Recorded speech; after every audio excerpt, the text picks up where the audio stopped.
پاک خاتون کے پاس اللہ کا فرشتہ آیا اور کہا، اے کنواری مریم، اللہ تجھے ایک نیک اولاد عطا کرنا چاہتا ہے۔ خاتون نے کہا، یہ کیسے ممکن ہے جبکہ مجھے کسی مرد نے چھوا تک نہیں؟ فرشتے نے کہا، ایسا کرنا تیرے رب کے لیے بہت آسان ہے۔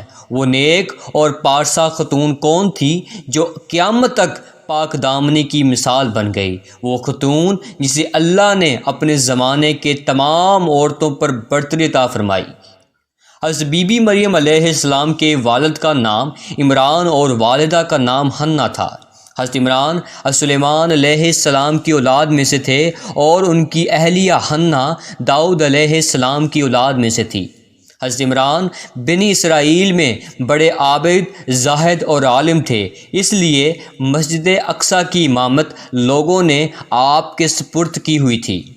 حضرت حنہ کہ ہاں اولاد نہ تھی، ایک روز آپ نے ایک درخت کے سائے میں ایک چڑیا دیکھی جو اپنے بچے سے پیار کر رہی تھی، وہ اس کو دانہ کھلا رہی تھی۔ یہ منظر دیکھ کر آپ کا دل بھر آیا اور آپ نے بارگاہ الہی میں اولاد کے لیے دعا کی، لہٰذا اللہ نے آپ کی دعا قبول فرمائی۔ حضرت مریم کی پیدائش سے قبل آپ کی والدہ نے منت مانی کہ اپنی اولاد کو بیت المقدس کی خدمت کے لیے نذر کر دیں گے۔ بنی اسرائیل کے یہاں یہ روایت تھا کہ جو لڑکا اللہ کی نذر کر دیا جاتا تھا وہ نہ شادی کرتا تھا نہ دنیاوی مشاغل میں دلچسپی لیتا تھا، صرف عبادت گاہ میں خدمت کرتا اور خود عبادت میں مشغول رہتا تھا۔ لہٰذا حنہ نے اللہ سے بیٹے کے لیے دعا کی تھی، لیکن ان کے ہاں بیٹے کے بجائے بیٹی کی پیدائش ہوئی۔ حضرت حنہ نے لڑکی کا نام مریم رکھا۔ سریانی زبان میں مریم کے معنی ہے خادمہ۔ کیونکہ آپ مسجد اقصیٰ کی خدمت کے لیے وقف کر دی گئی تھی، اس لیے یہ نام موزوں سمجھا گیا۔ حضرت مریم کی ولادت سے قبل ہی آپ کے والد وفات پا گئے، اس لیے حنہ نے ولادت کے بعد آپ کو ایک کپڑے میں لپیٹ کر بیت المقدس کے علماء کے سامنے پیش کر دیا تاکہ وہ انہیں اپنی کفالت میں لے لیں۔ جب حضرت مریم بیت المقدس میں لائی گئی تو مجاوروں کے درمیان اختلافات پیدا ہو گیا، ہر کوئی خود کو آپ کا زیادہ حقدار سمجھتا تھا۔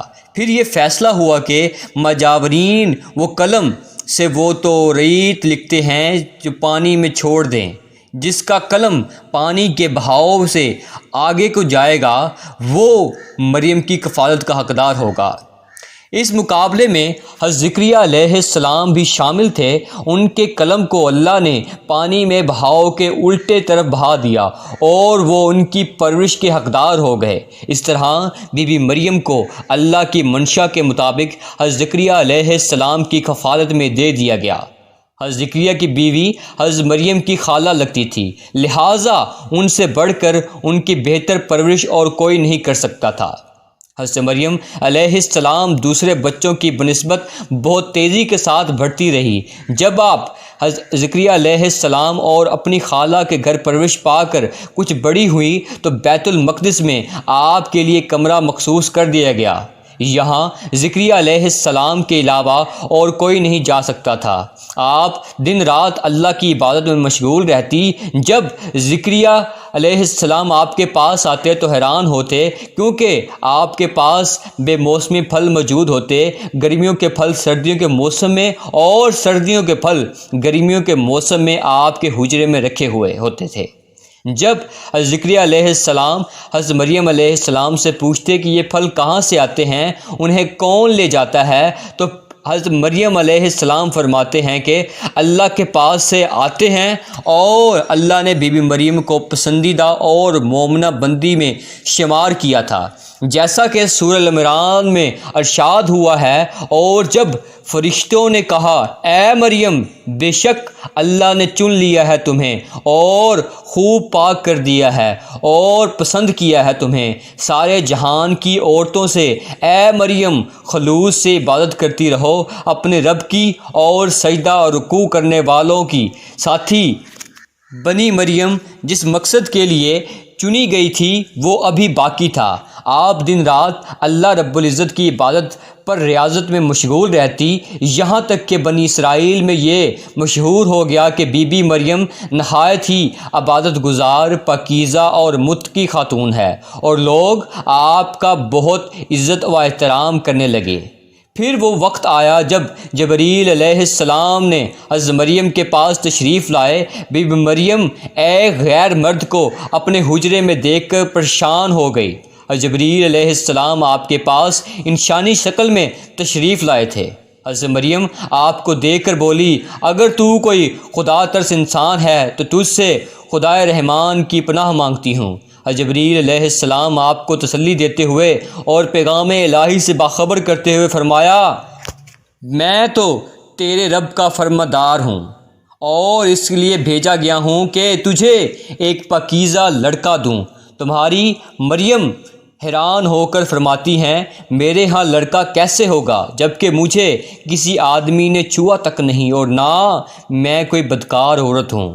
حضرت جبریل علیہ السلام نے کہا، ایسا ہی ہوگا، تیرا رب فرماتا ہے کہ ایسا کرنا میرے لیے بہت آسان ہے، اور ہم اس لیے کریں گے کہ اس لڑکے کو لوگوں کے لیے ایک نشانی بنائیں اور اپنی طرف سے ایک رحمت، اور یہ کام ہو کر رہنا ہے۔ حضرت جبریل علیہ السلام نے بی بی مریم کے گریبان میں پھونک مار دی، جس سے آپ کا حمل ٹھہر گیا۔ جب حضرت مریم حاملہ ہوئی تو یہ خبر بنی اسرائیل میں عام ہو گئی کہ حضرت مریم حاملہ ہو گئی ہیں۔ اس پر بہت سے لوگوں نے زکریا علیہ السلام کے گھرانہ جانا بند کر دیا اور آپ پر الزام بہتان لگانے لگے۔ حضرت مریم بیت المقدس سے نکل گئی اور دور ایک مقام پر جا کر ٹھہری۔ آپ اس مقام پر تنہا رہ گئی تھی کہ ایک دن آپ کو درد زہر شروع ہو گیا اور آپ نے درخت کا سہارا لیا اور تنے کو پکڑ کر نیچے بیٹھ گئیں۔ آپ جس درخت کے پاس بیٹھی تھی وہ ایک خشک اور برا درخت تھا، لیکن جب آپ اس درخت کو ہلاتی تو معجزے سے وہ درخت سرسبز ہو کر پھل دیتا۔ حضرت مریم درد سے بے چین تھی، بدنامی کا خیال تھا۔ آخر گھبرا کر کہنے لگی کہ کاش میں پہلے مر گئی ہوتی اور بھولی بصری ہو گئی ہوتی۔ اس مشکل وقت میں اللہ نے حضرت مریم کے قدموں کے قریب ایک نہر جاری کر دی اور ندائی، یہ پانی پیو اور کھجور کھاؤ تاکہ جسم کو تقویت پہنچے، پھر اپنی اولاد کو دیکھ کر آنکھوں کو ٹھنڈک پہنچاؤ۔ اسی عالم میں حضرت عیسیٰ علیہ السلام کی پیدائش ہوئی۔ آپ اپنے بیٹے کو لے کر قوم کے پاس آئیں۔ قوم کے لوگ آپ کے گود میں بچہ دیکھ کر غضبناک ہوئے اور الزام لگانا شروع کر دیا۔ ہر طرف سے لوگ تانے دے رہے تھے کہ حالت زاد تنگ ہو گئی ہے۔ تب مریم علیہ السلام نے بچے کی طرف اشارہ کرتے ہوئے کہا کہ اس بچے سے بات کر لو، تمہیں تمہارے سارے سوالات کے جواب مل جائیں گے۔ سرکش لوگوں نے کہا، بھلا یہ دودھ پیتا بچہ ہمارے سوال کا جواب کیسے دے گا؟ اچانک عیسیٰ علیہ السلام نے بولنا شروع کر دیا۔ بچے نے کہا، بے شک میں اللہ کا بندہ ہوں، مجھے اس نے کتاب دی ہے اور مجھے نبی بنایا ہے اور مجھے بابرکت بنایا ہے جہاں کہیں ہوں، اور مجھے نماز اور زکوٰۃ کی وصیت کی ہے جب تک میں زندہ ہوں، اور اپنی ماں کے ساتھ نیکی کرنے والا، اور مجھے سرکش بدبخت نہیں بنایا، اور مجھ پر سلام ہے جس دن میں پیدا ہوا اور جس دن مروں گا اور جس دن زندہ کر کے اٹھایا جاؤں گا۔ اس کے بعد مریم علیہ السلام حضرت عیسیٰ علیہ السلام کو لے کر مدینے چلی گئی۔ جب حضرت عیسیٰ علیہ السلام کی عمر مبارک 13 سال ہوئی تو بیت المقدس واپس آ گئی۔ روایتوں میں حضرت مریم علیہ السلام کی تاریخ وفات 35 عیسوی اور آپ کی عمر 51 سال لکھا گیا ہے۔ اسلام کے علاوہ کیتھولک اور آرتھوڈکس عیسائی بھی حضرت مریم علیہ السلام کو نہایت ہی عقیدت و احترام کی نگاہ سے دیکھتے ہیں، اور آپ وہ واحد خاتون ہیں جن کا نام قرآن مجید میں درج ہے اور بائبل کے پرانے عہد نامے میں بھی موجود ہے۔ حضرت عائشہ سے روایت ہے کہ نبی کریم صلی اللہ علیہ وآلہ وسلم نے فرمایا، اللہ نے مجھے خبر دی ہے کہ جنت میں میرا نکاح مریم بنت عمران موسیٰ کی بہن کلثوم اور فرعون کی عورت آسیہ سے ہوگا۔ سبحان اللہ۔